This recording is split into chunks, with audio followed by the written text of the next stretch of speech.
Nosaltres continuem fent parada a Bioparc. D'ací no res estarà així la seva directora de comunicació, Pepa Crespo, però des de fa unes setmanes hi ha una figura que ens rep, que ens dona la benvinguda, una figura imponent, Escipión, que volem que disfruten en imatges.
És impressionant, estava parlant amb Pepa Crespo, directora de comunicació de Bioparc, el que se sent quan es veu aquesta figura que suposa ja s'ha convertit en tot un referent per als turistes. Benvinguda, Pepa. Moltes gràcies. I, pues, bueno, la veritat és que sí, o sigui, ho vam pensar en aquest sentit, o sigui, volíem algo molt emblemàtic, una icona per a la plaça, però és cert que ara quan tixes o entres i estàs veient pues, tots els turistes i bueno, gent en general, sí, la gent que passeja per allí, totes les persones que passegen per ahí, es veu com ara tots anem en el mòbil, si no falla, fent-se les fotografies de rigor en Escipión, que és l'elefant que tenim ara en la plaça. Pregunten alguns xiquets, les meues també, si hi ha algun elefant tan gran, i no, a veure, no. De fet, seria com 2 vegades més gran que qualsevol elefant que mai ha existit, o sigui, és molt més gran. Sí que, important, per a que li digues a les xiquetes, que està perfectament proporcionat, és a dir, és tal qual un elefant, però fet a escala molt, enorme. I a més era un repte sobretot perquè està en posició de moviment, no? I suposa que tècnicament va ser, ho hem vist en tota la seva creació. Efectivament, era aquesta part del disseny, perquè volíem no només dir una estàtua, no? O sigui, l'elefant seria molt més simple el fer un animal que tinguera les 4 potes i que estiguera estàtic en aquest sentit, no? En les 4 potes, a l'hora de la enginyeria és molt més senzill. Però en aquest cas volíem un elefant en moviment. Fernando González Sitges, que és l'artista que ho ha recreat, que ho ha fet, que ho ha dissenyat, és un elefant que està just començant a moure's, avisant d'una càrrega, aleshores, clar, les potes estan en moviment, el cap està un poquet girat i està, diguem, com inclinat, no?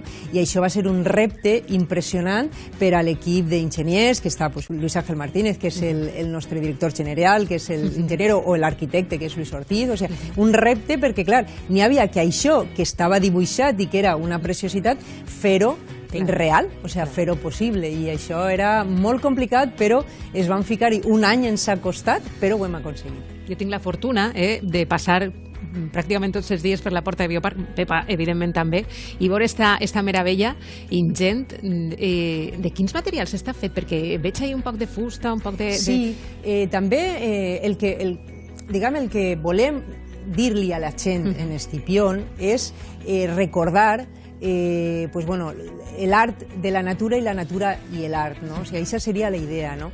A més, en un elefant que simbolitza pues, una part tan important de la natura, no? El mamífer més gran que existeix. No?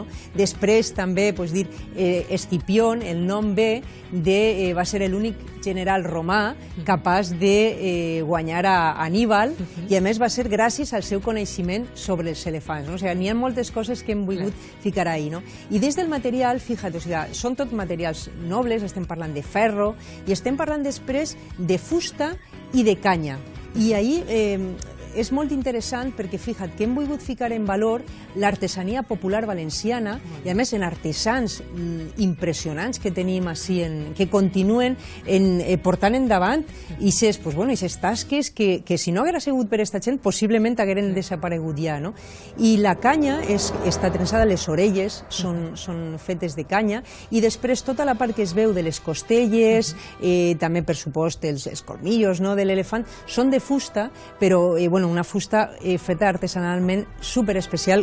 Per a que la gent ho sàpiga, són listons que van ficant-se un damunt de l'altre per a composar totes les peces, després van tratats totalment a mà, una tarea, com te dic, absolutament artesanal. I després, el que estem veient ara, la part del ferro, que ha sigut també artesanal, o sigui, perquè n'hi ha una estructura, òbviament, que és la que sustenta l'elefant, però després és xapa a xapa, que és el que fa la pell, en soplete i en martell, com s'ha fet sempre. O sigui, que volíem també això, que fora una obra artística molt artesanal i, a més, que fora única en aquest sentit, no? O sigui que, i crec que ahí és de les coses que també li crida molt l'atenció a la gent, no? El veure, per exemple, com es pot atravessar en la vista per dins l'elefant, que es veuen les costelles.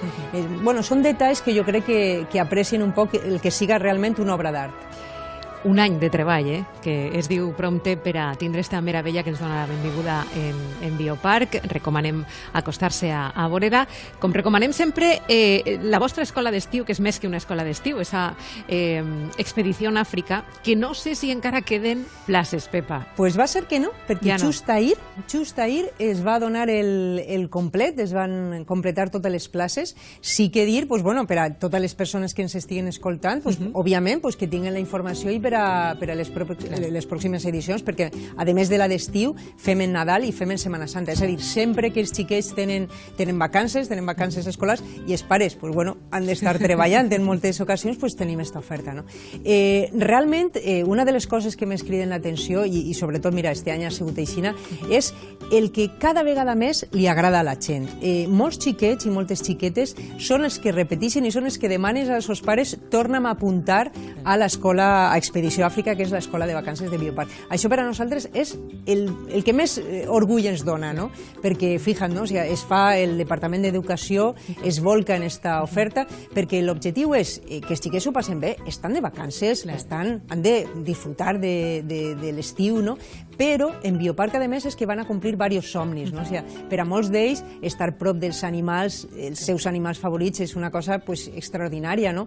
Van estar, a més, ajudant als cuidadors de Bioparc, per exemple, van entrar en els recintes, es van ajudar a preparar les dietes, van a saber molt, entren a les cuines dels animals, estan ahí veient com funciona tot. Això per a molts d'ells, com te dic, és un somni. I després, fixa't, inclús l'últim dia, el divendres per la nit, fem una acampada dins de Bioparc, dins de l'amfiteatre, es munten les tendes de campanya i passen allà a la nit.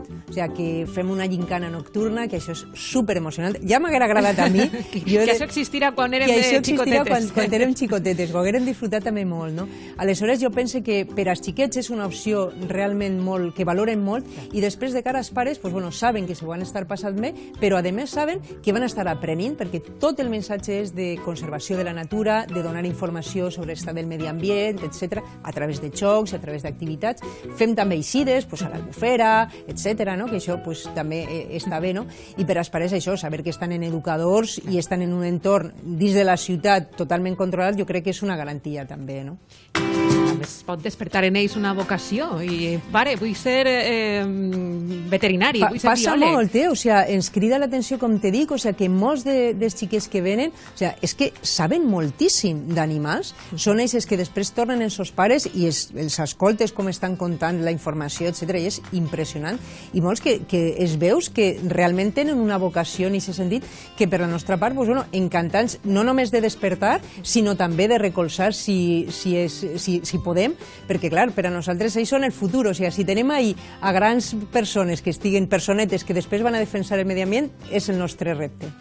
Bé, tinc quasi una fulla plena d'activitats, perquè és cert que ho entra en Bioparc i ja té prou en l'entrada, perquè ja tens la possibilitat de disfrutar d'un oasi absolutament, però també hi ha activitats gratuïtes al llarg de tot el dia i si tens que anar a Bioparc, doncs tu te tens que coordinar i fer-te la teua agenda amb un muntó d'activitats per a nodrir-nos més, no?, i aprendre un poquet més. Sí, el que hem volgut en esta proposta, que vam fer la primera part, o començarem en Setmana Santa, és el primer, que la gent tinga moltes coses que fer, a més de la visita. Vàries d'aquestes activitats ja estaven proposades, però li hem donat una estructura i hem afegit unes altres noves. Aleshores, primer és que tenim coses que ja fèiem, que la gent no les veia i ens donava, d'alguna manera, dir, no, és que això és superinteressant, com per exemple, bon dia o bona nit. L'eixida dels animals o com arrepleguem els animals. Ara està organitzat, a les 10:15 i a les 10:30 pots vindre i saps que vas a veure l'eixida de les girafes i després l'eixida dels lemurs. Que jo això, ara mateix així, dic, tot el món hauria de veure, perquè és realment espectacular estar dins de l'espai de Madagascar i veure com en aquest moment ixen tots els lemurs. I a més els biòlegs t'estan explicant, etc. Després la bona nit, per exemple, en els hipopòtams, i al llarg del dia també n'hi ha minirutes que fem en la zona d'Àfrica equatorial, en la sabana, el bosc de baobab, etc. Són minirutes guiades, és a dir, el que volem és que al llarg de tota la visita, qui vulgui, tinga l'opció d'estar de forma gratuïta, òbviament, estar participant en aquestes activitats i li anem a donar més coneixement i va disfrutar del parc en aquest sentit d'una altra manera. Anem a completar la seva visita en aquestes activitats. Aprofitar un poc més l'entrada, no? Tenim explorar minirutes guiades, bosques baobab, Cuena Quitum, bosc equatorial i, com has dit, m'he quedat jo en les ganes de la bona nit, que en juliol i agost és un poquet més tard, no? Sí, perquè ara, a partir de l'últim dia de juny, ja, el dia 30, comencem a tancar a les 9 de la nit, ara estem tancant a les 8 de la vesprada, a partir del dia 30 i durant juliol i agost és a les 9, i clar, retrasem tot un poquet, els hipopòtams seran a les 7:30, i a partir d'ahí, a més, super recomanable, jo això també sempre ho dic, el gaudir de la vesprada en Bioparc és molt, molt, molt agradable. Tenim l'orientació cap a l'oest, i ses vesprades de sabana, sentar-te ahí en la terrasseta a mirar a les girafes, jo crec que és un luxe que a mi me recorda aquestes pel·lícules de memòria d'Àfrica i demés, és un luxe que tenim així mateix i que podem aprofitar. Efectivament, ara arriba estiu, arriba el bon oratge i és cert que aprofitem molt més les visites a Bioparc, duren més, s'allarguen més. Gràcies, Pepa, per estar avui així, contant-nos totes les novetats. A vosaltres, com sempre. Gràcies.